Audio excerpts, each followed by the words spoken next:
Pasukan, sebelum kita mulai ibadah kita pagi ini, ada beberapa hal yang perlu pasukan perhatikan. Yang pertama, pastikan pasukan semua sudah berpakaian yang rapi, sudah mandi, sudah sarapan. Yang kedua, mama papa juga boleh dampingi pasukan ya selama beribadah. Dan ingat, tidak ada yang sambil main-main. Dan yang ketiga, pasukan selama beribadah jangan sambil makan-makan ya. Mari hormati ibadah kita. Oke, sekian himbauan kita pagi ini. Selamat beribadah pasukan. Yuk pasukan, sebelum kita mulai ibadah kita pagi ini, pasukan di rumah, lipat tanganmu ya, tutup matamu. Terima kasih Bapak yang baik, kami bersyukur untuk pagi ini. Ini semua karena kebaikan-Mu Tuhan. Kami sekarang mau mulai ibadah kami, biarlah kiranya Engkau yang menyertai kami, hadirat-Mu yang memenuhi kami. Berkati kami semua yang beribadah, berkati juga kakak sekolah minggu yang akan melayani. Di dalam nama Tuhan Yesus kami berdoa, haleluya. Amin. Amin pasukan, selamat beribadah dalam hadirat Tuhan. God bless you all. Duh, banyak banget sih tugas aku. Matematika lah, bahasa Indonesia lah, bahasa Inggris lah. Oh my God. Coba aku tanya, kalau besar kamu mau jadi apa emang? Dengar ya Sonia, dari dulu itu aku itu suka banget sama anak-anak. Aku pengen ngajarin mereka, kasih mereka jajan, kasih mereka hadiah. Bahkan gak cuma di sekitaran Bali atau Indonesia, tapi aku pengen sampai ke luar negeri. Wah, keren itu. Tapi gimana ya cara kita supaya cita-cita kita bisa tercapai?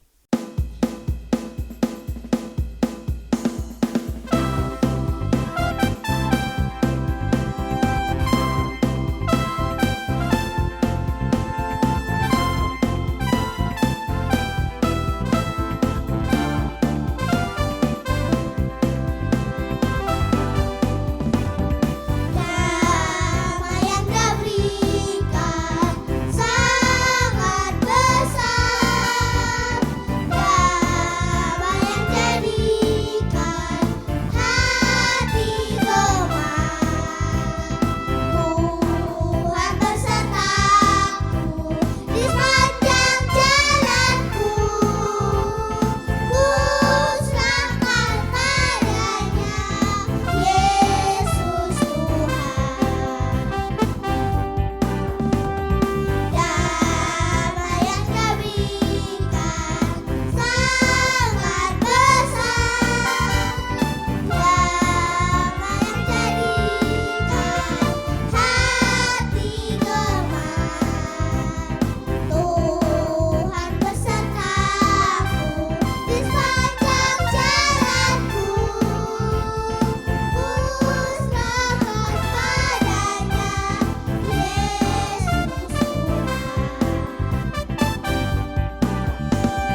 Shalom pasukan semua.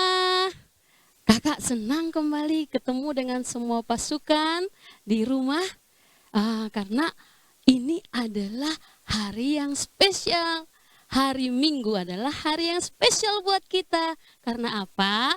Karena hari ini kita spesial, khusus memberikan waktu kita untuk memuji Tuhan, menyembah Tuhan. Supaya apa kita memuji Tuhan? Supaya kita memiliki damai sejahtera yang daripada Tuhan. Amin. Kakak percaya semua pasukan di rumah sudah enak duduknya, nyaman duduknya. Kita sekarang mau menikmati firman Tuhan. Amin. Nah, sebelumnya siapkan Alkitabnya. Tidak ada lagi yang makan, tidak ada lagi yang tidak ada lagi yang mungkin keluar masuk kamar mandi, jalan-jalan. Kita sekarang fokus dengar firman Tuhan. Setuju? Setuju. Nah, hari ini kakak mau membagikan cerita di salah satu di Alkitab, yaitu tentang Bang Yusuf. Kalau orang Sunda bilang Bang Ucup. Bang Yusuf. Nah, cerita Yusuf ini adalah cerita yang sangat populer sekali, yang sangat terkenal. Nah, kalau kita lihat di Kejadian 50 ayat 20 dan sebelumnya itu, sebelum kejadian itu, nah kita bisa tahu cerita tentang Yusuf. Yusuf itu adalah anaknya Yakub. Yakub punya 12 anak. Jadi Yusuf itu adalah anaknya yang nomor 11. Kakak sangat suka sekali cerita Yusuf. Karena Yusuf ini bisa membangkitkan semangat kakak lagi ketika kakak sudah loyo, ketika kakak sudah sedih, ketika kakak sakit hati, ketika kakak mengalami banyak persoalan, kakak langsung buka itu cerita tentang Yusuf. Nah, seperti tadi kakak katakan, Yusuf itu anaknya Yakub nomor 11 dan paling disayang oleh Yakub. Kenapa dia disayang oleh Yakub? Kalau pasukan disayang mama papa, tentu ada sebabnya. Mungkin pasukan itu gak memanjakan mama papa dengan pijatan-pijatannya, atau mungkin pasukan anak yang penurut, anak yang ceria. Ketika mama papa itu pulang dari kerja, langsung pasukan sambut. Halo ma, halo pa, gimana harinya? Nah, itu salah satu membuat orang tua itu sayang kepada anaknya. Nah, kakak percaya Yusuf juga mungkin seperti itu. Kenapa Yakub sangat sayang sekali sama Yusuf? Karena Yusuf sangat suka tinggal di rumah, membantu Yakub dan saudara-saudaranya di ladang. Jadi ketika Yusuf disayang oleh papanya yaitu Yakub, membuat saudara-saudaranya sangat iri. Mereka nggak suka lihat Yusuf. Setiap ada kesempatan mereka membuli Yusuf. Mereka mungkin memukul Yusuf kalau tidak ada papanya. Jadi yang 10 lagi saudaranya itu sangat benci sekali sama Yusuf. Kasihan Yusuf ya. Kasihan. Bayangkan dia anak bontot nomor 2. Kalau yang bontotnya kan Benyamin. Nah, Yusuf anak bontot kedua nomor 11. Dan saking sayangnya Pak Yakub sama Yusuf, Yakub membuat jubah maha indah kepada Yusuf. Jubahnya itu kalau dikatakan di Alkitab berwarna-warni, mungkin seperti warna pelangi. Ada merah, kuning, hijau. Wah, indah ya, jubah Yusuf indah. Kalau kita bayangkan, jubah Yusuf itu sangat indah sekali. Nah, Yusuf suka pamer-pamerkan ke saudara-saudaranya. Dia pergi ke Simeon. Meon, lihat dong jubahku. Cantik kan? Ini dibeli papa loh. Boro-boro Simeon senang. Simeon malah nggak suka. Simeon katakan gini sama Yusuf. Ngapain kau buang-buang waktu hanya cerita-cerita untuk Jubah maha indahmu itu, aku gak suka. Sana-sana pergi, kata Simeon. Jadi Yusuf sedih. Sebenarnya Yusuf pengen berkawan, pengen bermain-main sama saudara-saudaranya. Tetapi saudara-saudaranya selalu merencanakan yang jahat buat Yusuf.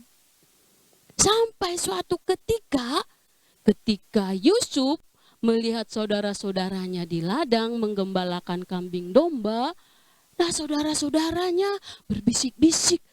Mereka merencanakan untuk membunuh Yusuf. Aduh, kakak sedih bacanya. Mereka saudara, tapi mereka mau membunuh adiknya sendiri. Waduh, jahat betul saudara-saudara Yusuf. Nah, ketika Yusuf sudah datang mendekat, nah Yusuf langsung diikat tangannya, dilepas jubah yang indah itu, terus dimasukkan ke sumur yang dalam. Untung sumurnya nggak berair. Sempat berair sumurnya, Yusuf kelelep, tenggelam, dan mati. Tapi Tuhan baik sama Yusuf. Sumurnya itu kering. Jadi waktu saudara-saudaranya, abang-abangnya membuang Yusuf ke sumur itu, Yusuf tidak mati tenggelam. Jadi waktu itu lewat pedagang-pedagang dari orang-orang kaum Ismail. Jadi mereka pikir, daripada membunuh Yusuf, lebih bagus kita jual Yusuf jadi budak, kita dapat uang, kita untung. Nanti sama bapak kita bilang aja Yusuf diterkam binatang buas. Waduh, jahatnya. Jahat sekali saudara-saudara Yusuf itu ya pasukannya. Wah, akhirnya mereka angkat lagi Yusuf, mereka jual ke kaum Ismail. Terus orang-orang Ismail menjual Yusuf jadi budak di rumah Potifar. Kasihan ya, kasihan betul. Nah, setelah di rumah Potifar, Tuhan menyertai semua pekerjaan Yusuf. Apa yang dipegang Yusuf semua berhasil. Potifar mempercayakan Yusuf untuk mengepalai semua isi rumahnya, berhasil. Potifar mempercayakan keuangan sama Yusuf, berhasil. Dia membuat keuangannya itu pembukuannya rapi, bagus, tidak ada korupsi. Jadi Potifar sayang sama Yusuf. Tetapi pasukan, sekali lagi Tuhan mengizinkan Yusuf mengalami masalah. Masalahnya adalah istri Potifar suka sama Yusuf. Suka sama Yusuf. Jadi dia mau Yusuf itu seperti pengganti suaminya. Gak boleh kan pasukannya. Kalau sudah punya suami, gak boleh lagi pacaran sama orang lain, ya kan ya? Nah, istri Potifar mau Yusuf jadi pacarnya. Tapi, sekali lagi, karena Yusuf adalah orang benar, karena Yusuf adalah anak Tuhan, dan kelakuannya juga adalah kelakuan anak Tuhan. Jadi dia tahu itu dosa. Ketika istri Potifar datang kepadanya, dia langsung lari. Nah, karena sakit hati, istri Potifar mengadukan Yusuf begini sama Potifar. Papa, itu Yusuf, aku diganggunya, aku enggak diperlakukan baik. Akhirnya Potifar marah, terus dia memerintahkan Yusuf supaya dibawa ke penjara. Aduh, kasihan. Sekali lagi kasihan. Yusuf yang tidak bersalah dibawa ke penjara. Tapi sekali lagi Yusuf tidak bersungut-sungut pasukan. Yusuf tidak cengeng. Yusuf tidak nangis. Yusuf hanya berdoa kepada Tuhan. Yusuf tahu karena Tuhan pasti merencanakan yang baik buatku. Seperti itu pikiran Yusuf. Nah, di penjara pun karena Tuhan selalu menyertai Yusuf, semua pekerjaan yang dilakukannya bagus, berhasil. Dan dia pun di penjara jadi teladan buat tahanan yang lain. Akhirnya Kepala penjara mempercayakan sama Yusuf semua pekerjaan yang di penjara. Sampai suatu hari ketika kalau kita baca semuanya cerita tentang Yusuf, akhirnya suatu hari Raja Firaun yang di Mesir bermimpi. Dia mimpi begini, dia mimpi ada 7 lembu yang gemuk, gendut-gendut, keluar dari sungai Nil. Waktu lembu-lembunya merumput dari sungai Nil, keluar lagi lembu yang kurus-kurus, terus dimakannya lembu yang gendut-gendut. Wah, aneh mimpinya ya. Mimpinya sangat aneh. Terus Raja Firaun akhirnya terbangun. Dia mikir, aduh apa sih? Apa sih arti mimpiku? Kok serem banget ya mimpiku? Tapi dia tidak ada jawaban. Akhirnya dia tidur lagi. Terus ketika dia tidur lagi, dia melihat 7 ikat. Datang lagi 7 ikat gandum yang kosong. Kalau gandum yang utuh, yang penuh, dia kan merunduk kan, merunduk. Seperti padi. Kalau gandum yang tidak berisi, dia akan tegak. Tetapi di mimpi Firaun ini kembali hal yang aneh. Gandum yang kosong itu memakan gandum yang berisi. Waduh, sekali lagi Firaun terbangun. Terus dia pusing 7 keliling. Aduh, pusing kepala Batman. Kenapa aku mimpi seperti ini? Ada apa ini? Ada apa ini? Dia pusing, dia gelisah, gak mau makan, gak mau tidur. Sampai semua pegawainya katakan, Tuan kenapa sih Tuan? Kenapa gak mau makan? Akhirnya Firaun menceritakan mimpinya, tak ada satupun yang bisa mengartikan mimpinya. Sampai suatu hari datang juru minumnya raja, katakan, Tuan, di penjara ada loh orang Ibrani. Dia itu sangat pandai mengartikan mimpi-mimpi. Akhirnya Firaun katakan gini, panggil itu, siapa itu namanya orang Ibrani itu? Panggil, bawa kemari segera. Nah, akhirnya Tuhan bukakan pintu buat Yusuf. Yusuf menghadap raja, terus dia mengartikan mimpinya. Jadi dalam mimpinya itu dikatakan nanti di Mesir ada 7 tahun masa kelimpahan. Setelah itu 7 tahun masa kelaparan. Nah, saking lamanya nanti masa kelaparan itu mengalahkan 7 tahun masa kelimpahan. Jadi pasukan raja sangat senang. Terus pikirnya, wah, ini dia arti mimpiku. Akhirnya raja katakan begini, oke Yusuf, sekarang kamu kuangkat perdana menteri di Mesir. Kamulah nanti yang mengepalai semua hasil panen ketika masa kelimpahan, dan kamu juga nanti akan membagi hasil panen ini ketika datang 7 tahun masa kelaparan. Nah, ajaibnya di sini pasukan. Karena Yusuf selalu sabar, Yusuf tidak bersungut-sungut ketika menderita, Yusuf tidak sakit hati, Tuhan juga membuat Yusuf berhasil. Tuhan juga membuat Yusuf diberkati. Saat itu juga hitungan hari, Yusuf yang dari budak, dari tahanan di penjara, berubah statusnya jadi Perdana Menteri. Nah, tahu dong, pasukan Perdana Menteri itu adalah orang kedua setelah raja. Raja dulu, baru Perdana Menteri. Jadi hanya mahkotanya aja yang gak ada sama Yusuf. Selebihnya semua kuasa ada di tangan Yusuf. Nah, keren kan pasukan? Keren. Terus apa yang terjadi dengan saudara-saudaranya Yusuf?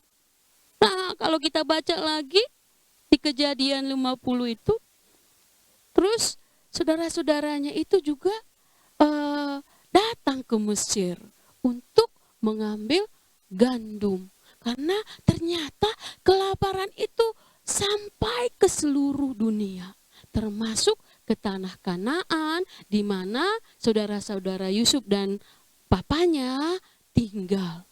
Terus akhirnya mereka datang ke Mesir, ambil gandum, tapi mereka tidak kenal Yusuf. Karena apa? Yusuf sudah keren, Yusuf sudah banyak pengawalnya, Yusuf sudah ada istananya. Yusuf sudah jadi pembesar, gak sembarang orang bisa ketemu dengan Yusuf. Bayangkan kalau Presiden Jokowi, mana bisa dia sembarangan orang datang, suka-suka orang datang, kecuali Presiden Jokowi datang salaman atau menyapa orang-orang. Sama dengan Yusuf, apalagi zaman dulu, kalau dia bangsawan, pembesar, apalagi Perdana Menteri, itu dikawal. Jadi ketika saudaranya datang, tapi Yusuf mengenali saudaranya. Singkat cerita, ketika saudara-saudaranya mengenal Yusuf pada akhirnya saudaranya katakan, "Cup, ampuni kami ya. Kami bersalah samamu Yusuf," katanya.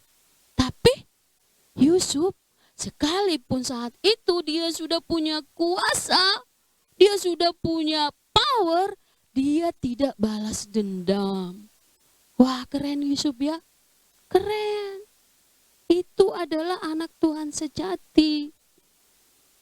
Jadi yang kita ambil pelajaran dari sini pasukan, kita ambil pelajaran dari Yusuf adalah dia selalu memiliki damai di hati, pikiran, di rohnya, semua damai.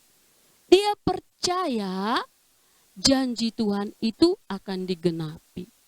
Dia percaya Tuhan merencanakan yang baik kepada Yusuf. Karena dulu Yusuf bermimpi, katanya, "Aku mimpi loh, aku itu, kalian semua datang menyembahku," katanya. Nah, saudara-saudaranya itu juga yang membuat cemburu sama Yusuf. Mereka berpikir, bagaimana mungkin anak kecil ini mimpi seperti itu? Emang kami mau menyembah dia? Dia kan anak paling kecil. Mereka tidak tahu karena Tuhan sudah merencanakan hal besar kepada Yusuf. Tetapi Yusuf, sekalipun saudaranya nggak percaya, bahkan papanya nggak percaya, dia menyimpan janji Tuhan dalam hatinya bahwa suatu hari nanti dia akan jadi orang besar, orang berkuasa. Semua orang akan datang padanya, menyembah kepadanya. Jadi dia percaya. Dia percaya dalam hatinya bahwa Tuhan menyertainya. Buktinya ketika dia dimasukkan sumur, tidak ada satu perkataan pun dari mulut Yusuf untuk memaki saudaranya. Tidak ada di hatinya sedikit pun membalas dendam kepada saudaranya. Karena apa? Karena dia percaya Tuhan membuat itu terjadi, mengizinkan itu terjadi untuk mengasah Yusuf. Ibarat kita ujian, ibarat kita contoh mau pertandingan olahraga atau tinju atau main badminton. Kita kan dikasih latihan-latihan yang berat. Kadang-kadang mungkin kita dibuat lari sampai lutut capek, sakit, sampai memar-memar ini kaki. Kadang-kadang mungkin kita dipaksa untuk bawa barbel yang mungkin beratnya satu barbel itu 10 kilo. Kita harus tenteng satu tangan. Nah, seperti itu pemikiran Yusuf pasukan. Jadi dia menerima semua apa yang terjadi dalam hidupnya itu dengan ikhlas, dengan ucapan syukur kepada Tuhan. Dia percaya Tuhan pasti menyertainya, Tuhan pasti memberi dia kekuatan melalui semua apa yang terjadi, melalui semua tantangannya, melalui semua rintangannya. Jadi ketika itu terjadi, Dia slow aja. Dia nggak bersungut-sungut, dia nggak cengeng, dia nggak sakit hati, dia nggak marah-marah. Dia nggak katakan kepada Tuhan, Tuhan kau kasih aku mimpi untuk jadi orang besar. Tapi kok aku jadi budak? Kok aku jadi tahanan? Dia nggak berpikir seperti itu. Dia hanya berpikir, Tuhan pasti merencanakan yang baik buatku. Dan nanti waktunya pasti akan digenapi Tuhan. Jadi ketika dia sudah punya pemikiran seperti itu, pemikirannya itu dalam hatinya, dalam pikirannya damai aja. Damai, tidak takut, tidak gelisah. Jadi pasukan kita harus belajar dari Yusuf. Ketika kamu mungkin di sekolah, teman-temanmu membulimu, sekalipun kamu tidak berbuat jahat, kamu tidak usah membalas. Bawa aja dalam doa.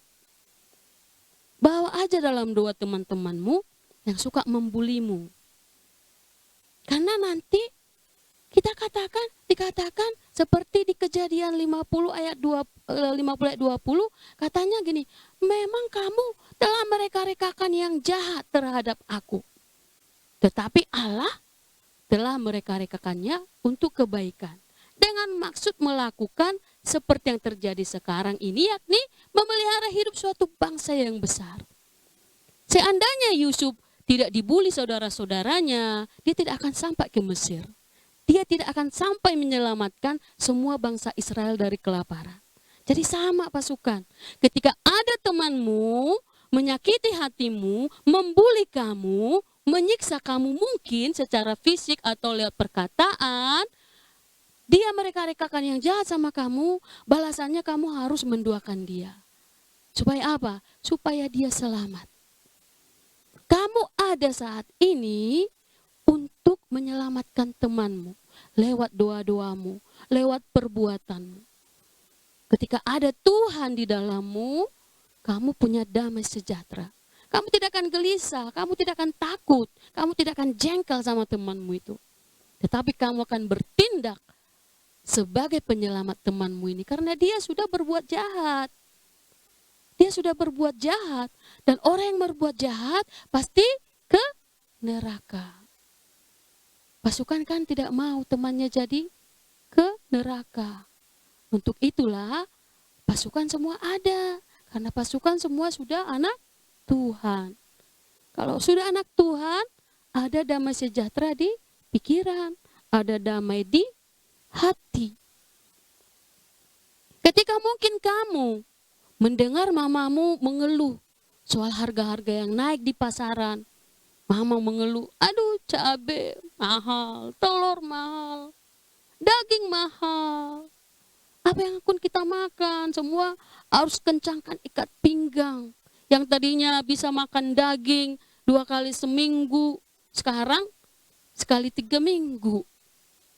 Nah, pasukan gak perlu takut apa yang harus dimakan, apa yang harus diminum.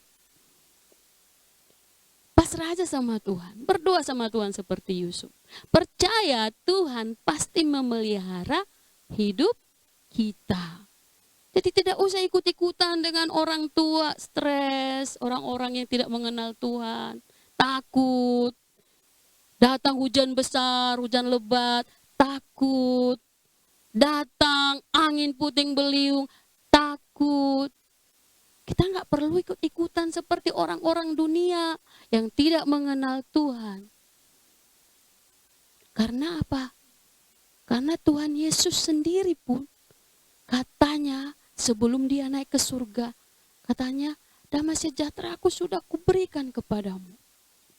Oke, kita baca dulu itu di Yohanes 14 ayat 27. Supaya kita yakin pemeliharaan Tuhan sama kita, supaya kita percaya rencana Tuhan sama kita itu adalah real, adalah nyata.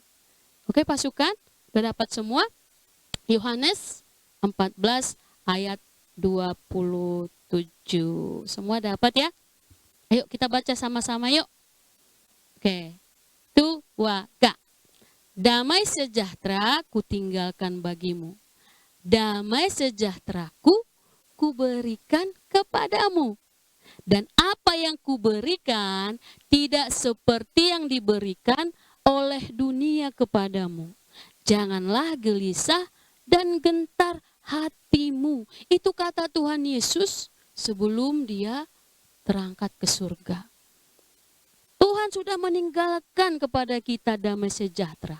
Artinya, sekalipun apa yang terjadi di dunia, mau kelaparan kah, mau perang kah, mau musibah kah, banjir kah, angin puting beliung, Tuhan katakan jangan gentar hatimu.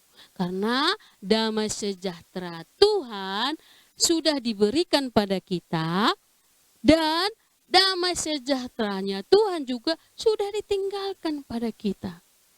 Sekarang tinggal kita ambil enggak itu? Kita terima enggak itu damai sejahtera yang dari Tuhan?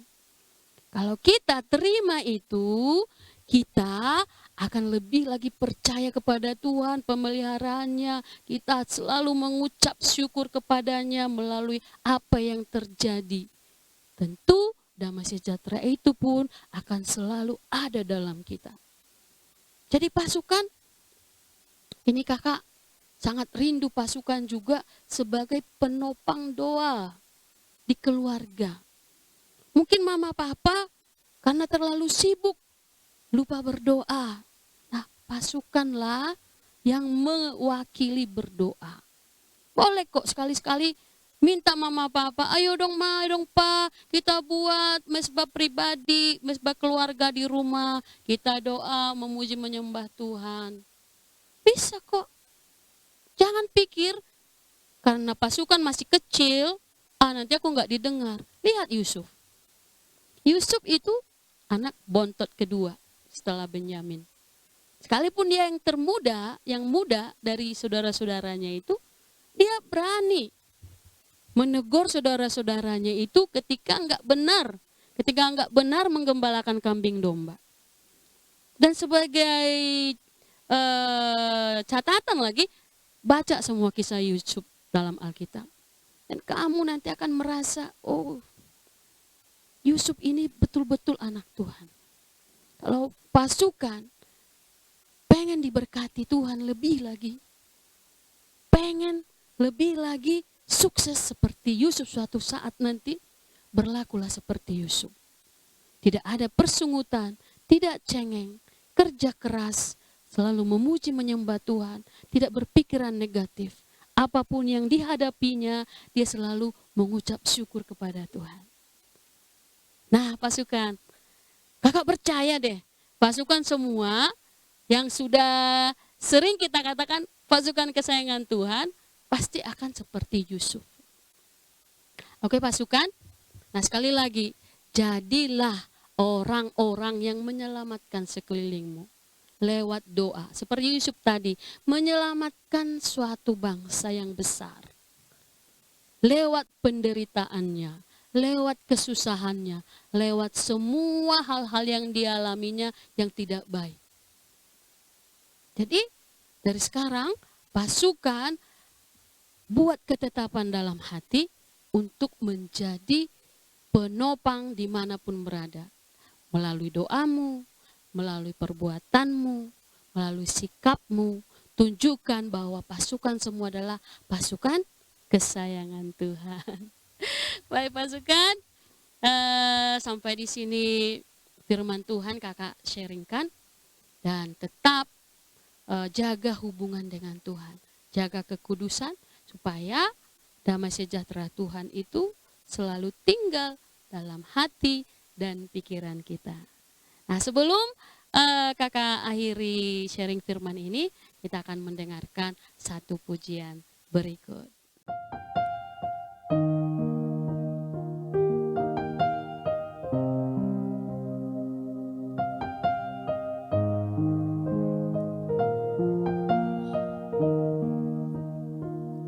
There is peace in Christ when we learn of Him.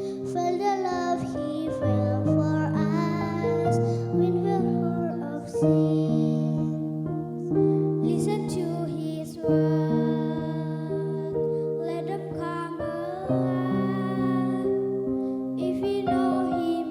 see it. There is peace in Christ. He gives us hope when hope is gone. He gives us life when we can't go on. He gives us shelter in the sorrow life. The streets are dark. There is peace in Christ.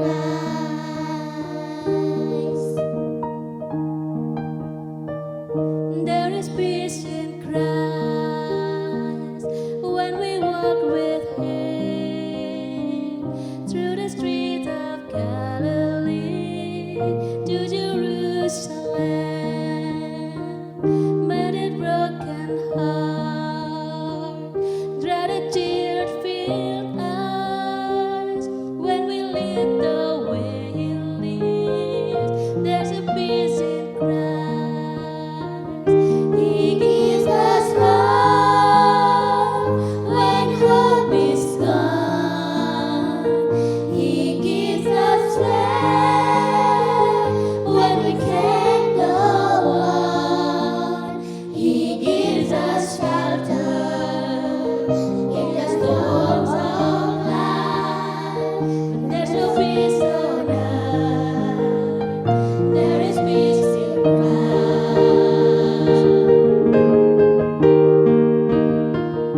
He gives us hope when hope is gone. He gives us strength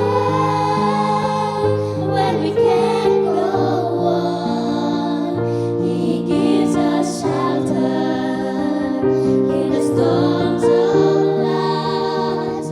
When there's no peace on earth, there is peace in Christ. When there's no peace on earth, there is peace in Christ.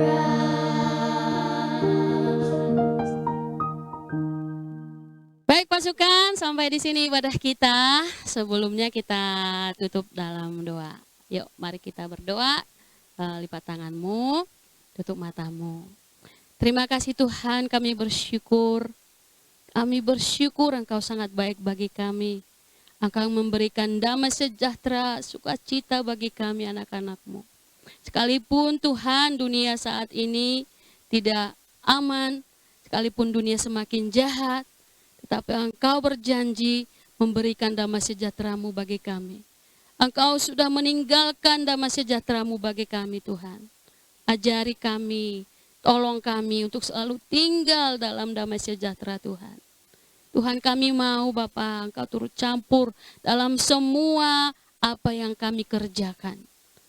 Berikan kami hati untuk selalu mendengarkan Engkau Tuhan. Berikan kami hati untuk selalu mensyukuri apa yang terjadi dalam kehidupan kami. Biar kami bawa semuanya itu dalam doa dan pujian kami, dalam penyembahan kami kepada Tuhan. Terima kasih Bapa yang baik. Biar kami boleh belajar dari Yusuf hari ini Tuhan. Kami mau Bapa, kami rindu, kami menjadi pasukan-Mu yang terdahsyat di akhir zaman ini. Berikan kami karakter Yusuf itu Bapa yang baik. Karakter yang membuat Engkau senang Bapa. Kami mau Bapa selalu tinggal dalam lingkup hadirat Tuhan, dalam damai sejahteranya Tuhan. Kami pasukan-Mu di akhir zaman ini Tuhan. Kami rindu diperlengkapi lagi, lebih lagi Tuhan. Semua hal-hal yang ilahi daripada Tuhan. Terima kasih Bapa yang baik. Biar firman-Mu itu Engkau tancapkan di hati kami. Kami rindu firman-Mu itu Tuhan. Terus tinggal di dalam kami. Hidup di dalam kami. Supaya kami boleh mengerjakan apa yang menjadi kehendaknya Tuhan di dalam hidup kami. Bapak, terima kasih sekali lagi. Kami bersyukur buat pagi hari ini. Berkati ibadah kami. Biar ini menyenangkan hati Tuhan. Terima kasih Bapak, di dalam nama Yesus kami berdoa dan mengucap syukur. Haleluya. Sama-sama kita katakan amin. Benar kata kakak sekolah minggu tadi. kita nggak boleh bersungut-sungut. Kita harus tetap bersyukur dan mengerjakan semuanya dengan semangat. Kayak si Yusuf, dia dipakai Tuhan luar biasa dan cita-citanya tercapai karena Yusuf bersyukur dan bersemangat. milikilah damai dari Tuhan. Yaudah, tunggu apa lagi? Aku harus belajar dengan sungguh-sungguh dari sekarang. Aku juga dong. Gimana tadi? Wah, Wah, 1 tambah 1. 3 kurang 5.